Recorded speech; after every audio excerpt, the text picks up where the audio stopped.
আসসালামু আলাইকুম বন্ধুরা, আশা করি আপনারা সকলেই ভালো আছেন।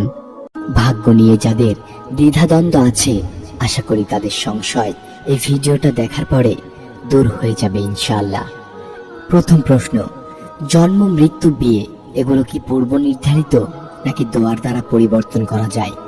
দ্বিতীয় প্রশ্ন, আর যারা নিজের পছন্দ অনুযায়ী বিয়ে করে, সেক্ষেত্রে যার সাথে বিয়ে হয় সেই জোড়াও কি আল্লাহ নির্ধারণ করে রেখেছেন? চলুন জেনে আসি সেটার উপযুক্ত এবং সুন্দর সুস্পষ্ট জবাব। তাকদীর বা ভাগ্যে বিশ্বাস করা ঈমানের অংশ।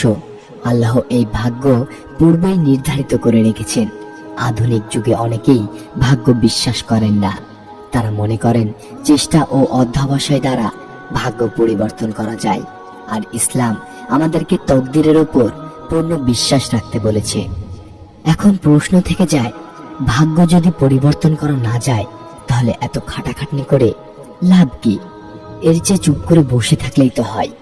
ভাগ্যে যেটা লেখা আছে সেটাই হবে। এছাড়া আরো জটিল বিষয়ও এখানে চলে আসে। একজনের ভাগ্যে যদি অবিশ্বাসী বা কাফের হওয়া লেখা থাকে তাহলে তো সে কোনোদিনই ঈমান আনতে পারবে না। একজনের ভাগ্যে যদি পাপী হওয়া লেখা থাকে সে তো কখনোই পুণ্যবান হতে পারবে না। এভাবে সে তো তার পূর্ব নির্ধারিত ভাগ্যের জন্য জাহান্নামের পথে চলে যাচ্ছে। তার ভাগ্যে লেখা আছে পাপ করা, তাহলে সে তো এই পূর্ব নির্ধারিত পাপের জন্য দোজখে যাচ্ছে। একদিকে বলা আছে আল্লাহ ভাগ্য নির্ধারণ করে রেখেছেন, আর অন্যদিকে বলা হচ্ছে মানুষ তার কর্ম তো সে দোজখে যাবে। ব্যাপারটা আসলে কি? এখানে দুটি মূল প্রশ্ন। এক, ভাগ্য আগেই নির্ধারিত হয়ে থাকলে আমার পাপের জন্য আমি কিভাবে দায়ী? এজন্য শাস্তি হওয়া কতখানি যুক্তিযুক্ত? প্রশ্ন দুই, ভাগ্য আগেই নির্ধারিত থাকলে আল্লাহর কাছে দোয়া চেয়ে লাভ কি? আমরা মানুষ এক সীমিত জগতে থাকি, আমাদের জ্ঞানও সীমিত, তাই অনেক কিছু বোঝার ক্ষমতা আমাদের নেই। যে কোনো প্রশ্নের উত্তর আমরা আমাদের সীমিত জগতের জ্ঞানের ভেতরেই খোঁজার চেষ্টা করি, কিন্তু যেটার উত্তর আমাদের এই সীমার মধ্যে পাওয়া যায় না সেটা সম্পর্কে একটা ভুল ধারণা পোষণ করি আমরা। ভাগ্য কিভাবে লেখা হয়, সেটা কিভাবে আমাদের সীমাবদ্ধ করে রাখে, এটা আমাদের জাগতিক জ্ঞান সীমার বাইরে। এই কারণেই আমরা এ বিষয়ে ভুল ধারণা পোষণ করি। ভাগ্য কি? এক কথায় ভাগ্য হলো নির্ধারিত ভবিষ্যৎ। হ্যাঁ, এটা নির্ধারিত থাকে, কিন্তু বিষয়টি আমরা একটু ভুল বুঝি। ধরুন আপনি রাত 10টার সময় এই ভিডিওটা আপনার ফোনে অথবা কম্পিউটারে দেখছেন। আপনি জানেন না যে 10 মিনিট পরে আপনার ভাগ্যে কি ঘটবে। এমন হতে পারে যে 10টা বেজে 10 মিনিটের ভাগ্য এভাবে লেখা আছে। আপনি যদি রান্নাঘরে যান তবে একটি কাচের বাটি ভেঙে ফেলবেন। আপনি যদি রাস্তার পাশে চায়ের দোকানে যান তবে অনেক আগে হারিয়ে যাওয়া কোনো এক বন্ধুর সাথে হঠাৎ দেখা হয়ে যাবে। অথবা আপনি আপনার কোনো একজন বন্ধুকে ফোন দিলে সে আপনার থেকে টাকা ধার চাইবে। অথবা আপনি যদি জানালা বন্ধ করতে যান তবে আপনি হাতে ব্যথা পাবেন। কিংবা আপনি যদি ঘর গোছাতে শুরু করেন তবে আপনি হারিয়ে যাওয়া গুরুত্বপূর্ণ একটি ডকুমেন্ট খুঁজে পাবেন, ইত্যাদি এই ধরনের।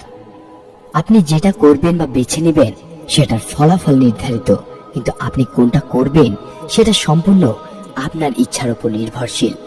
আপনি যে কোনো একটা বেছে নিতে পারেন। এটাই হলো মানুষের ইচ্ছার স্বাধীনতা। আল্লাহ এখানে আপনাকে কোনো জোর করবেন না। আপনি কি করলে কি হবে সেটা আল্লাহ নির্ধারণ করে রেখেছেন, কিন্তু আপনি কি করবেন সেটা আপনার ইচ্ছার উপর ছেড়ে দিয়েছেন।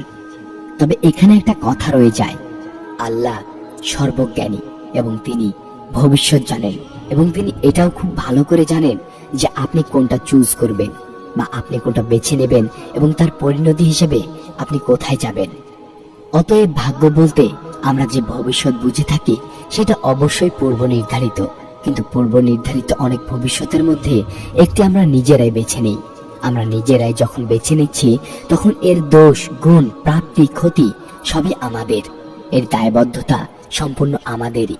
আপনি কি করবেন সেটা নির্ধারিত নয়, কিন্তু আপনি কি করলে কি হবে সেটা নির্ধারিত।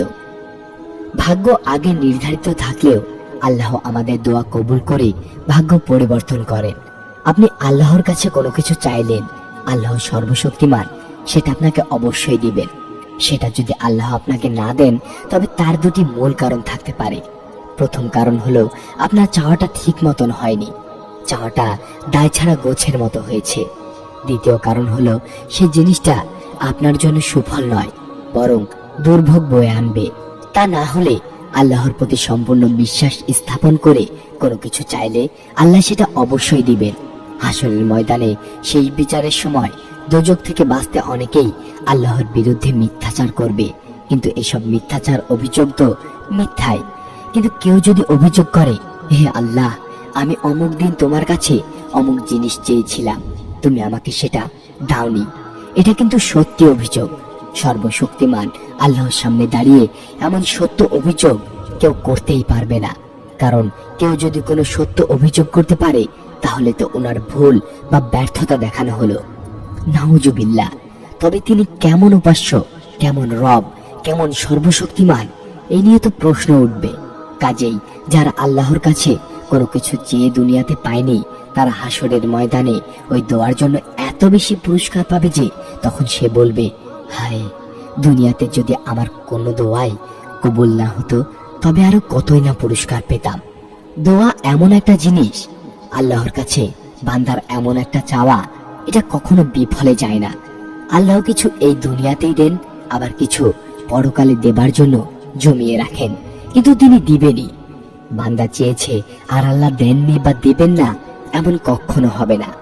বান্দা যত পাপেই হোক না কেন, আল্লাহ তার দোয়া বা চাওয়া কবুল করেন। তবে এই চাওয়াটা অবশ্যই সরাসরি আল্লাহর কাছে চাইতে হবে। ভাগ্য হলো আমাদের ভবিষ্যৎ, আল্লাহ এটা নির্ধারিত করেছেন, কিন্তু নির্ধারিত কোন ভবিষ্যৎ আমরা বেছে নেব সেটা আমাদের ইচ্ছার উপর নির্ভর করে।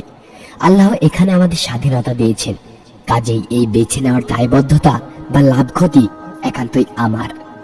আমাদের দোয়া বা চাওয়া কবুল করে আল্লাহ আমাদের ভাগ্য পরিবর্তন করেন। যদি আমাদের চাওয়া দুনিয়াতে পূরণ না করা হয়, তবে সেটা আখিরাতে পূরণ হবে। দোয়া কখনোই বিফলে যায় না। আসুন আমরা জীবনে ছোট বড় সব চাওয়া বেশি বেশি করে আল্লাহর কাছে চাই, এতে আমাদের জন্য দুনিয়া ও আখিরাতে কল্যাণ রয়েছে। আল্লাহ আমাদের সবাইকে সহি বুঝ দান করুন। আমিন।